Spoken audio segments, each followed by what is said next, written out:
Uh, During this weekly recap, we're going to be addressing the Epstein files, the Epstein saga. And I'm going to start by saying how disappointed I am in the Biden administration and also Kamala Harris because um, they opted not to release the files during the time of their tenure as US president and vice president. Um, and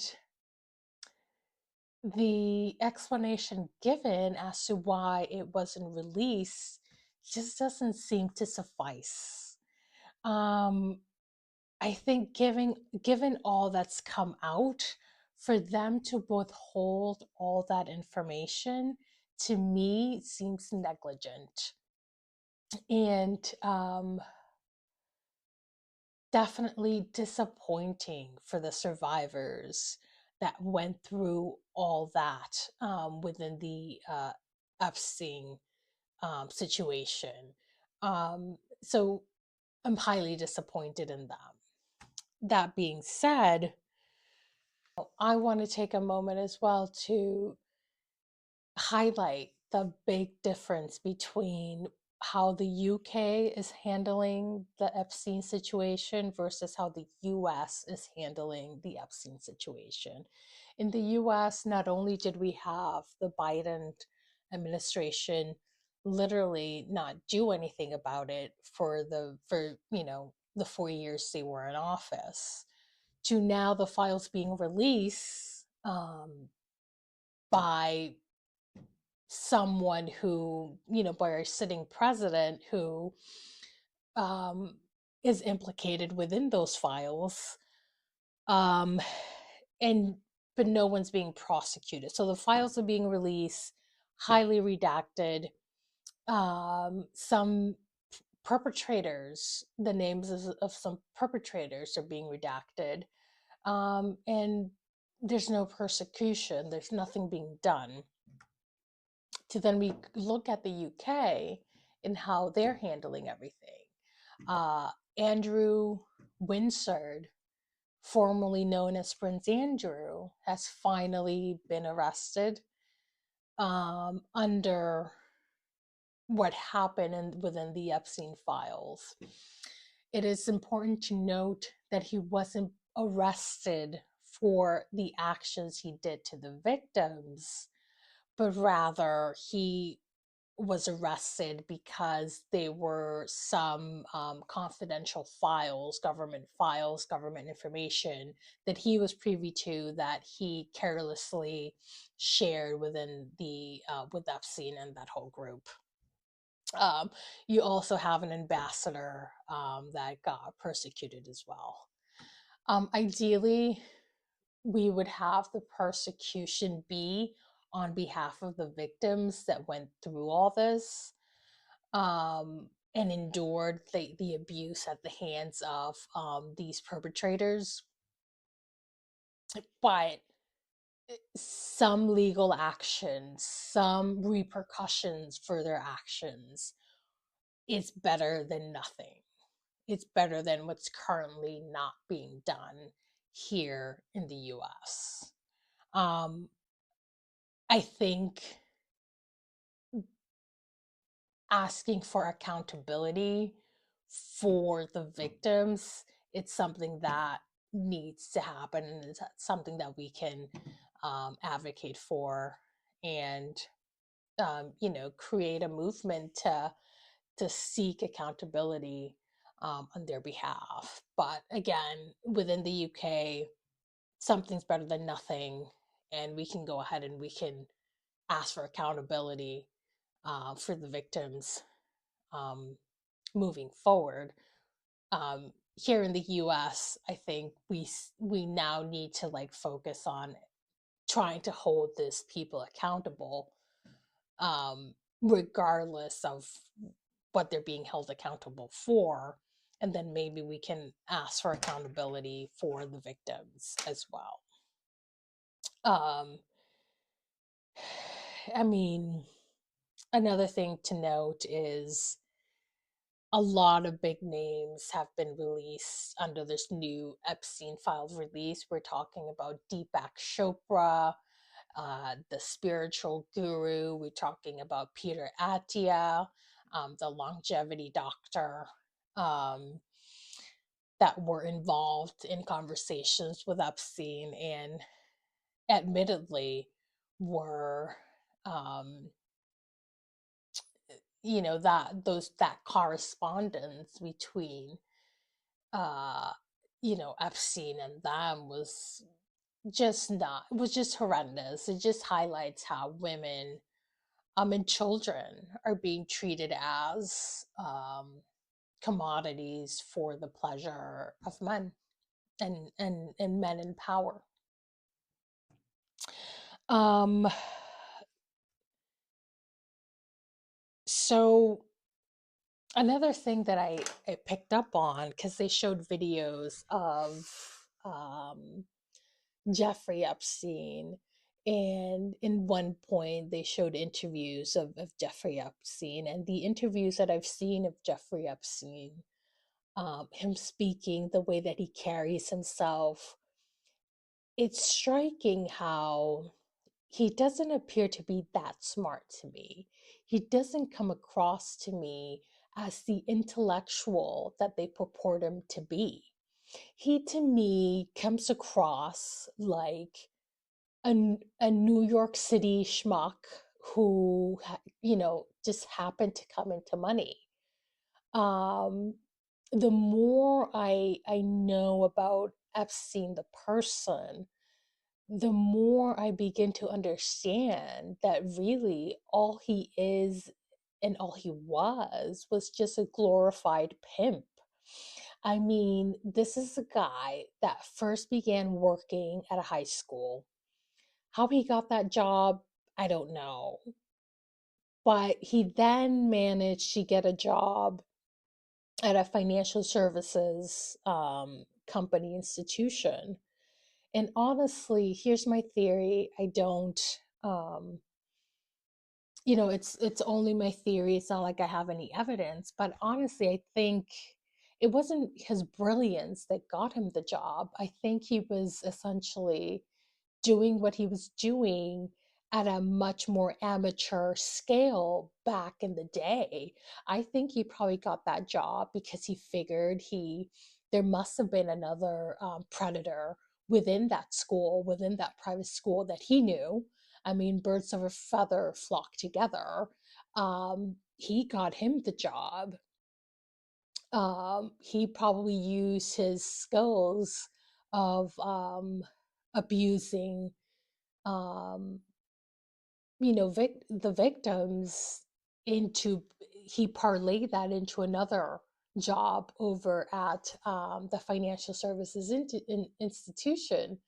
And then I think he kind of figured out and say, wait a minute, rather than actually asking for work, I can probably just blackmail them into giving me actual cash, giving me actual money. And that's probably when he met Lex Wexner, who, gave him a huge sum of money for no reason at all, apparently. So I think Jeffrey Epstein was just, again, just really a glorified pimp. He doesn't sound as intelligent as they purport him to be. He doesn't sound, brilliant. He doesn't sound like an intellectual. He just comes across as, you know, uh, uh, a street smart, a predator, a street smart pimp who managed to, be surrounded by, or get himself surrounded by, powerful people, powerful men that, that enabled him. And I think Ghislaine Maxwell was a huge part of that. I think she facilitated his ability to be among the elite. Um, so yeah, this story that they're trying to paint of him being this mathematical genius, or him being this, intellectual, this really smart man that somehow made a fortune. It's just it's just not true. I mean, no. And the last point that I wanted to leave with the about the Epstein situation is that for all the attention that he's getting, in the grand scheme of things, unfortunately, Jeffrey Epstein is just a tip, the very, very tip of the iceberg.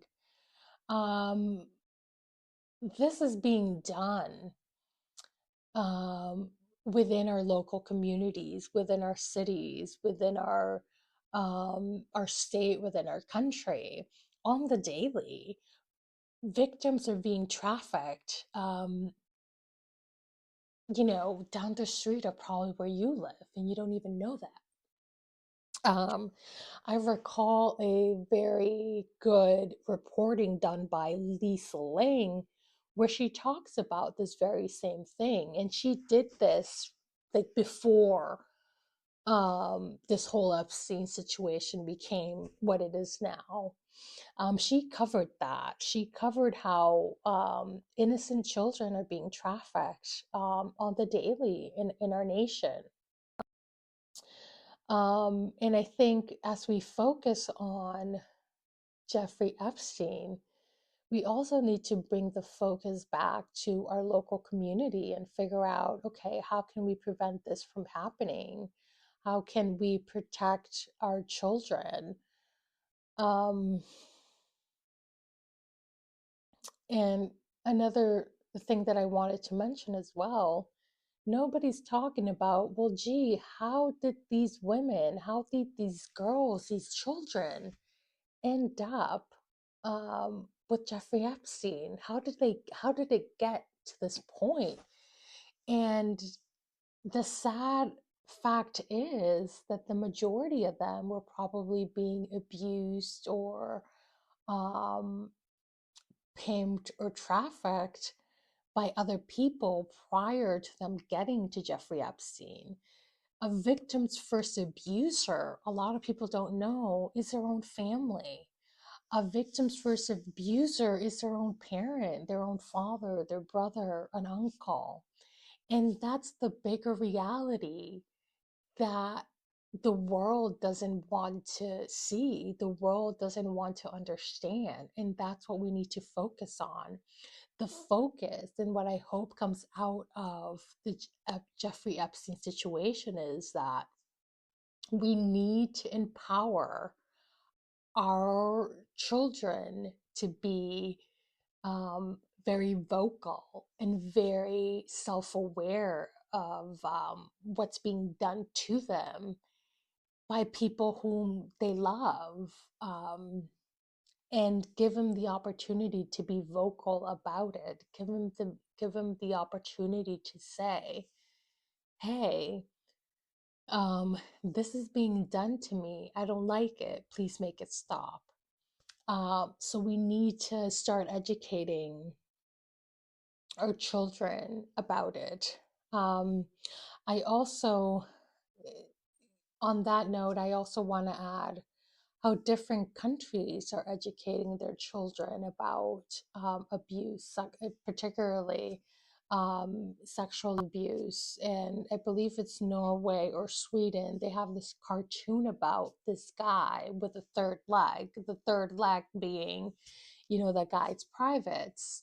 And they use that cartoon as means of allowing children to have conversations and give them words, give them vocabulary in order to say what it is that is happening to them. So I feel like within this country, within the USA, we need to do better in educating and empowering our children to say, hey, this is being done to me regardless of who is doing the abusing, whether that's a parent, a teacher, whomever. We need to empower them to be vocal and saying that is not okay. And whoever's doing that to you, please speak up.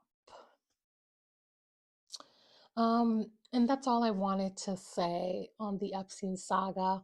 We will be keeping an eye on it to see what else comes out, but I feel like more information. We need to see all the files. We need to see the perpetrators' emails be unredacted.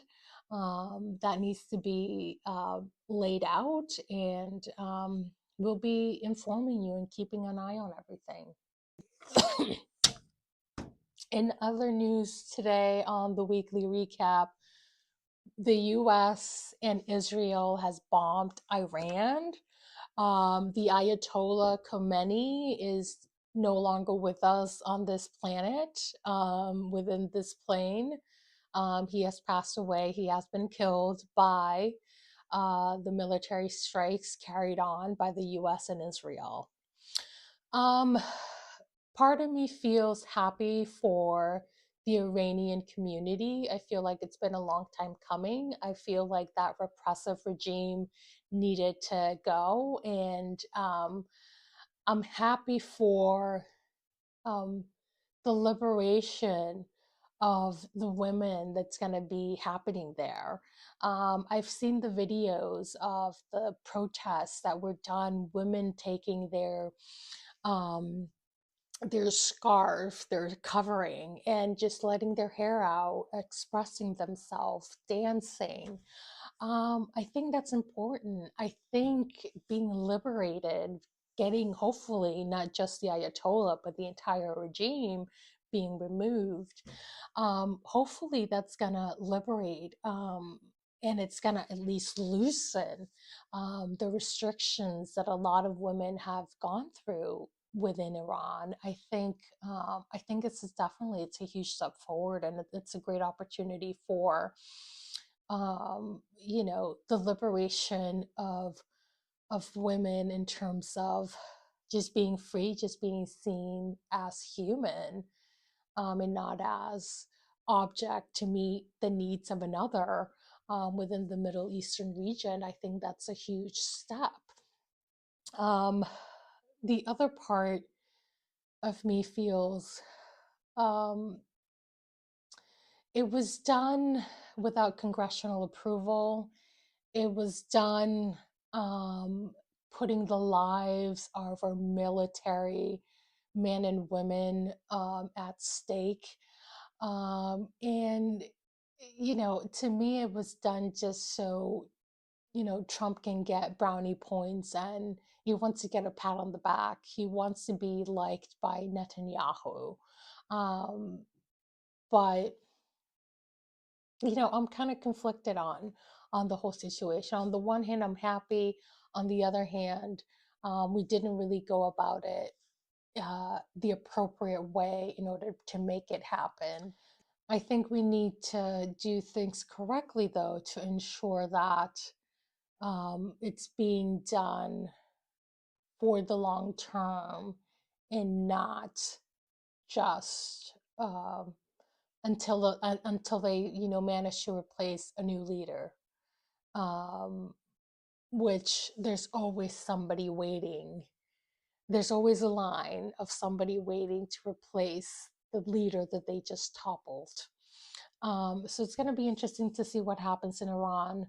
Um, Again, I'm excited for the Iranian community. I think it's a very good thing for them. However, I'm worried about the U.S. and the lack of what's happening to our democracy. What's a president going just doing what he wants. This is the second time now. He first did it with Venezuela, now he did it with Iran, using military force without congressional approval, putting our men and women are in harm's way without the full assessment of the Congress. To me, that's scary. That's something that needs to be looked at, and we as a community need to do something about it. And unfortunately, it seems like the only hope that we have is the midterm. So, but um, that's all I have to say on Iran. And that is it for the weekly recap. Thank you for tuning in. Please tune in next week where we're going to recap again news that pertains to our community. So, James, I look forward to seeing you next week, and thank you again for tuning